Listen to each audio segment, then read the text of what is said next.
Hey guys, the Duda2 here. Welcome back to my Go channel. Sorry it's been a little while since I produced anything, I guess. Still working on the giveaway. So far I've sent out 2 of the 10 items, and I plan on sending out the rest in order coming shortly. So thanks everybody who participated in that. Today I want to talk about my I guess how I got into Go, kind of my Go story. Everybody has one. Um, it's a little interesting, but nothing too crazy, but I had a couple of requests for it. So here's how I got into Go. Around the year 2002, 2003, my buddy was going to college, Kent State University, and he wanted me to drive up with him to get his library books. So I went up with him, and I was always a big book person. And I was looking around, and this was the time I was studying Eastern religion and philosophy, and big into my martial arts training. And I saw this book. This is the library version of it, so it's got this protective coating, so you can't really see it. But it's a book by Kun. It's called The Magic of Go, and it, it was just an awesome book. It's basic, actually. Yeah, here's the cover. The Magic of Go by Kun. It's an introduction to the game, but it is very, it teaches you all the rules, but it has some amazing literary parts to it. He explains the history of Go in China, in Korea, in Japan. He talks about Go around the world. He explains the ranking system. Kun is an awesome author. So basically I picked up this book and read about it, and I'm like, I want to learn this game. So I built a 9x9 board. It was huge. It was like a, I want to say 3 foot by 3 foot piece of plywood, and I made it like a huge checkerboard. And at the campground I used to go to, there are white and black stones that are like, I don't know, the size of a little smaller than my fist, maybe like that big. And so we actually played Go on a 9x9 board, learning the rules with huge, stones that are probably that big. So we played that, and it lasted for a little while. I was more excited about it than everybody else, so we learned how to play it, and then it just kind of died out and sat in my closet for a few years. And then can't remember exactly what happened, but something or somebody drew my attention to it again. And I said, oh yeah, I remember that game. So actually, I think it was Yahoo. I was dated a girl I eventually married, but she was on a Yahoo email. So I would send her emails, and she would play games through Yahoo, and I went on Yahoo also to kind of see what she was playing, and I saw Go was there, so I'm like, let me check it out again. Then I realized, the 13 by 13, 19 by 19 games, how strong some of these guys are, and I wanted to be stronger. This was probably 2004, 2005, something like that. And then I messed around with it. I never quite lost sight of it. I always enjoyed it. It reminded me of martial art training, sparring. It reminded me of a game ago. Reminded me of sparring, real physical sparring, in a very real sense. And that was touch and go with that until the Hikaru no Go cartoon. Now, I think it came out 2001 or something like that, so it was extremely popular. I missed it. I didn't like that type of anime, so I never really gave it a chance. But then I'd say, I don't know, 3-4 years ago, it was on Netflix. Maybe 4 years ago. It was on 3 years ago. I think it was on Netflix. And so I, watched all the episodes, and I was like, yeah, this is awesome. So I talked to my buddy, and he was interested in learning Chinese chess. So I told him about Go, and he did some research, and he's like, yeah, dude, let's do it, let's learn it. So we both started the Youngstown Go Club, and we've been playing Go ever since. The Go clubs had, I think we struggle with membership just like many of the starter Go clubs do, but we make sure we support the American Go Association, and we're members ourselves, and we have a chapter, a chapter through them, etc. So we're doing it. We really don't have. I myself, as far as training goes, I pretty much taught myself through books from 18Q all the way to, say, 13Q. And then my wife, as a gift, I was checking out, different Go instructors, and I live kind of an hour away from Pittsburgh, an hour away from Cleveland. That's Youngstown, So I wasn't going to drive an hour out to play Go or to find a real strong player. So I was looking into online schools, and my wife said she'd buy me, some online lessons. So, a lot of the YouTube Go players, gave lessons and stuff, but I really wanted to, find somebody who was very strong and somebody who was a professional Go teacher, etc. So I found, I believe his name's Ian Florescu, or something like that. He's Romanian. His screen name for KGS is Tsudukame, and I'm not sure where he got the name. I think it's something to do with turtle, something turtle. Anyway, he was a Romanian player. He was an in-safe for a long time in Japan. He made it to the A class, and he got a teaching certificate from the Nihon Kin, which is the Japanese Go Association. So he is, and this is what he does for a living, a professional teacher. So I took, I think, 8 lessons from him. It was a little pricey, but man, is he good. I highly recommend him for lessons to anybody.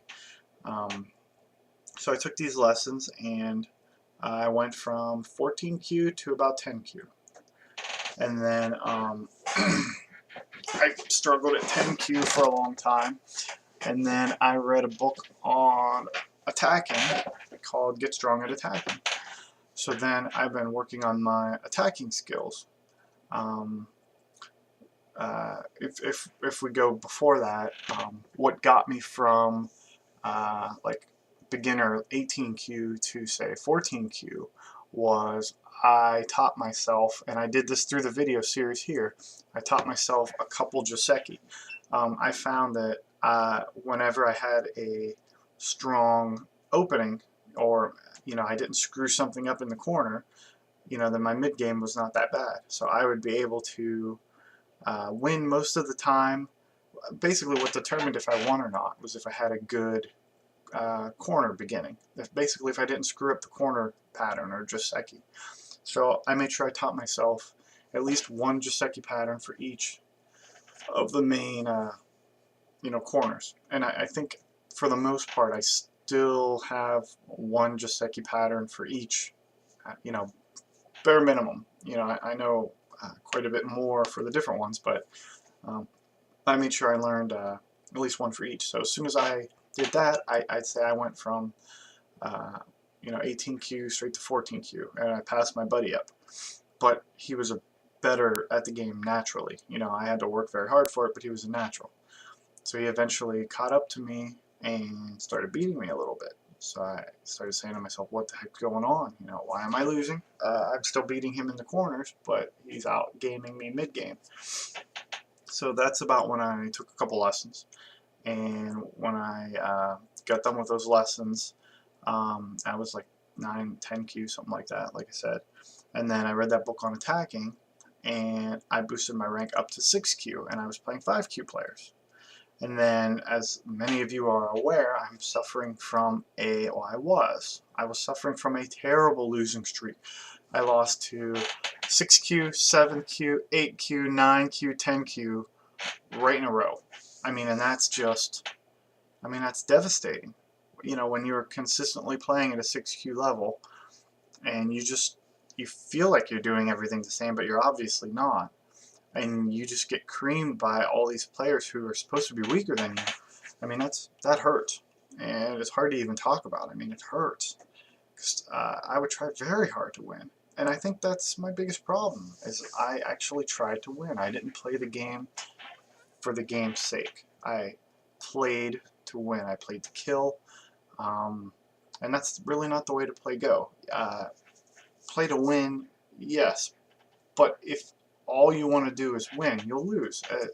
If all you want to do is lose, sometimes you end up winning, right? That's that whole Eastern philosophy thing going on there. So I stopped trying so hard. I started relaxing. I started trying to enjoy my games, trying to learn from every one of my games, and I'm starting to bring up my rank a little bit. So I'm hoping to I got my confidence back. I've played a couple games with Triton Baduk and Dragon Fist Gaming, two of my boys now on in the Go world. They're strong players, 1 Dan, 2 Dan, and they pointed out what I was doing wrong, and both gave me excellent tips and advice. And I took what they said to heart, and really feel like I got my act together. So last game I played, I beat a 10Q really bad, so I feel like, all right, I'm up there now. I need to just keep it up. Just keep doing what I'm doing, and see how I'm playing. That being said, my training curriculum has been kind of screwed up for a long time. I was able to play Go at work on my tablet. I would play Go games. I would do life and death problems, and I would try to fit those in there. And my new schedule makes it very difficult for me to do that. So that directly coincided with my drop in rank. So it seems like when your training slows down, your performance really does tend to suffer. So that's just kind of something to consider, something to keep in mind. So I just wanted to share this book with you guys. This is the book that got the Dota 2 started, The Magic of Go by Cho-Chi-kun. I'll give you a brief bio on Cho-Chi-kun. It says he was born in Seoul, Korea, June 20th, 1956. He's considered one of the greatest prodigies in the history of Go. At the age of 6, he came to Japan to become a disciple of Katane Minoru, one of my favorites, 9 Dan. In 1968, at the age of 11, he entered the professional ranks as a 1 Dan. He was a 1 Dan at age 11. Come on. The youngest age anyone's ever made of that rank. It took him only another 12 years to attain the top professional rank of 9 Dan. How many 23-year-olds do you know that are 9 Dan professional Go players? There's not many. This book was written in 1988, so I believe Lee Se-do was the youngest professional player, actually surpassing this guy, Cho-Chi-kun, and another also. I may be wrong, but I don't think he was the youngest anymore. It says his first big tournament success came in 1975 when he won the 12th top 10 title. In 1980, he took the Meijin title and was followed by rapid succession of big title victories. Hoenbo title in 1981, Judan title in 82, Kisei title in 83. When he captured the Kisei title, he held 4 top titles at the same time, a feat no one else has ever accomplished. Well, in Japan, I believe, what is his name? The top Japanese player right now. He accomplished this just recently. So I don't know why his name can't come to me, but so this book is a little dated, but still very impressive. At one time or another, he has held every one of the 7 major titles, the Grand Slam of professional Go. At present, this is 1988, he holds the Judan and the Tengen titles. Although he's a Korean citizen, he lives in Japan and is affiliated with the Japan Go Association. Among his hobbies are golf and swimming. So this is Cho-Chi-kun. Again, the book is The Magic of Go. It's a very well written book. I recommend it for any beginner. And I'm going to be doing some book reviews in the future, but this book, though it may not be the best introduction, it has a place in my heart. So that's my ghost story now. Right now, I'm slowly trying to climb back up the ranks to get to that 6th queue, and hopefully pass that. My goal by the end of the year is to be a 3Q. So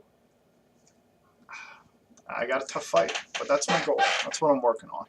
And 3 more weeks of school, and then it's going to be nothing but go for a month at least. Got to get ready, got to train, got to get better at my go. So that's about it. If you guys have any questions, comments, criticisms, if you want to, tell me what you think about my story, and if you have any questions about it or anything like that, feel free. And if not, no big deal either. All right. You guys have a good one. Thanks again for your support and continued, subscriber support. You guys make it worthwhile. You guys are the reason why I do this. So, wanted to thank you again, and I'll look forward to hearing from you guys soon. Later.